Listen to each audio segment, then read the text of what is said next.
এরপর প্রশ্ন হলো, বাংলাদেশের অধিকাংশ জায়গায় পারিবারিক ক্ষমতা, দাপট ও টাকার গরমে প্রতিবেশীর সীমানা অতিক্রম করে জোরপূর্বক সীমানা 1-2 ফিট জায়গা বেশি দখল করে। অনেক এলাকায় দেখা যায় কেউ কেউ আবার মানুষের চলাচলের রাস্তাও বন্ধ করে দেয়। তাদের জন্য কোরআন হাদিস কি বলে? খুব দরকারি একটা প্রশ্ন ভাই।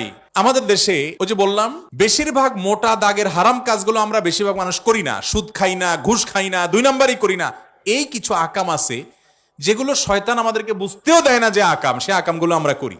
অনেক লোক আছে জমিতে যত কোপ সে জমিতে দেয়, তার চেয়ে বেশি কোপ আইলের উপরে দেয়। আছে না কিছু মানুষ? আরে বাবা, কোদাল নিয়ে জমিতে গেছেন, কোপ দিবেন জমিতে, কোপ দেয় কোথায়? আইলটারে কাটতে কাটতে কাটতে কাটতে শেষ। 2 ইঞ্চি ঢুকায়, আধা ইঞ্চি ঢুকায়, 3 ইঞ্চি ঢুকায়, কাটতে কাটতে শেষ, ঠেতে লেলতে শেষ। আছে না এরকম রোগের রোগী? এই জমি কি কবরে নিয়ে যাবেন? এইটুক জমি যে চুরি করলেন, ডাকাতি করলেন, এই ডাকাতি হওয়া জমিতে কদ্দুর ফসল হবে? এটা দিয়ে বড়লোক হয়ে যাবেন? এগুলো হলো সব মানসিক দৈন্যতা। এগুলো আমাদের সবগুলো ছোট লোকের মানসিকতা। এগুলো দিয়ে দুনিয়াতে কোনো মানুষ বড়লোক হয় নাই, হবেও না। এগুলো যারা করে ওইগুলোর কারণে আরো ছোট লোক থাকে। এজন্য কারোর জমির 1 ইঞ্চি আমার জমিতে আসার দরকার। আল্লাহ যদি আমাকে বরকত দেন, আমার জমিতে যে ফসল হবে ওইটাতেই বরকত হবে।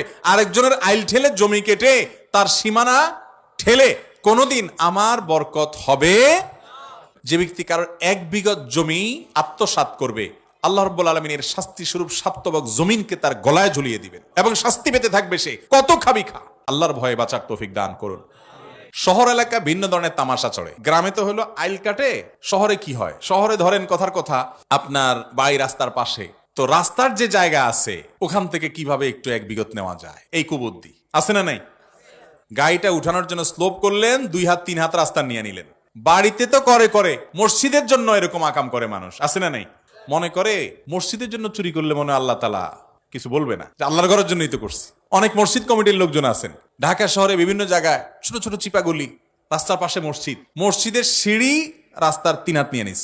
কমিটির যে লোকগুলা এই কাজ করতেছেন সবগুলো আল্লাহর কাছে জবাবদিহি করতে হবে এটার জন্য। ইমাম সাহেব, খতিব সাহেব যদি কিছু না বলেন, আপনাদেরও জবাবদিহি করা লাগবে। কারণ আল্লাহর ঘরের জন্য চুরি করলে মায়ের আরো 2টা বেশি খাওয়ার ভয় আছে। আল্লাহ বলবে, চুরি তোর দরকার হয়েছে তুই কর, তুই আমার ঘরে চুরির আসামি কাঠগড়া দাঁড় করালি কেন? আরেকজনের জায়গা নিয়ে মসজিদ কেন করলি? অনেক মসজিদ মাদ্রাসা আছে যে পাশের জমি ঠেলাঠেলির তালে থাকে, আছে না নাই? যারা মসজিদ মাদ্রাসার দায়িত্বে আছেন, আল্লাহকে ভয় করবেন। আল্লাহর ঘরকে আসামির কাঠগড়া দাঁড় করাবেন না। মসজিদের সিঁড়ি রাস্তা নিয়ে দিয়ে দিচ্ছেন, বলে যে মানুষের জন্যই তো। ওই রাস্তা তো পথচারীদের চলাচলের জন্য, মসজিদের জন্য না। আপনি জমিন আত্মসাৎ করলেন আল্লাহর ঘরের নাম দিয়া, এটা করা যাবে না। সিঁড়ির জায়গা রাইখে মসজিদ করবেন। সিঁড়ি করে আরেকজনের জায়গায়, স্লোপ করে আরেকজনের জায়গায়। লোভে আমরা ধ্বংস হয়ে গেছি। চুরি করতে করতে ওই মসজিদ কমিটির দায়িত্ব আসার পরেও মসজিদের হইয়া চুরি করি, মনে করি যে সওয়াব হবে। আল্লাহ আমাদেরকে হেদায়েত দান।